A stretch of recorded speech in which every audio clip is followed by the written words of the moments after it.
Are you on the checkout line saying charge? Or are you on the battlefield saying charge? These are vastly different meanings and exactly why you got to pay attention to the context in a vocabulary in context question. My name is Paul Basolka, IB Masters Learning Center and IBMasters.com. And today we're going to look at Test 3, Section 1, Number 6, which states in line 55, charge most nearly means.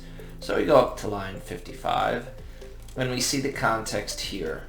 During the drive to the Quarble mansion, Lady Carlotta was impressively introduced to the nature of the charge that had been thrust upon her. Blah, blah, blah, blah, blah. She learned that Claude and Wilfred were delicate, sensitive young people, that Irene had the artistic temperament highly developed, and Viola was something or other, a mold equally commonplace among children of that type in the 20th century. So, what do we have here? Vocabulary in context, there's several things you want to do. Number one, completely ignore any meaning of the word that you're familiar with. Because what's the chance of it meaning like you're charging your card? Now that we read the context, zero chance. So completely ignore any meaning of the word you're familiar with. The worst thing you could do is say, oh, I know what charge means, and choose that answer. You've got to get it based on context, 100% based on context.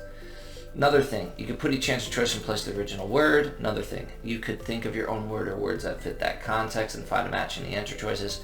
And another thing, you could look for a synonym before or after, some word that means the same thing.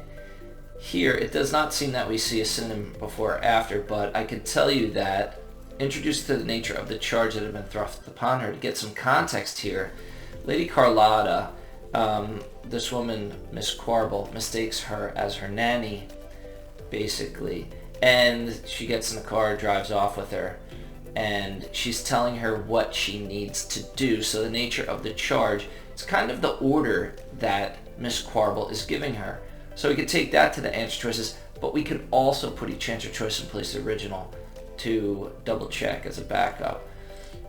Would we say the nature of the responsibility thrust upon her, the nature of the attack thrust upon her, the nature of the fee thrust upon her, or the nature of the expense thrust upon her? It would certainly not be these. It would have to be the nature of the responsibility. Nature of the attack, that would be like in war. They're the furthest thing from war right now. The nature of the fee or the expense, that would be like if she's in the checkout line. Here, it means responsibility. And it's probably the least way that charge is used among these answer choices. Thank you for joining us today. If you like this video, click like. You could share it with someone who has trouble with vocabulary and context questions. If there's any question you'd like to see answered from any official PSAT or SAT or ACT, leave that in the comments. I'd be happy to shoot a video on it. And click subscribe so you don't miss anything. Have a great day.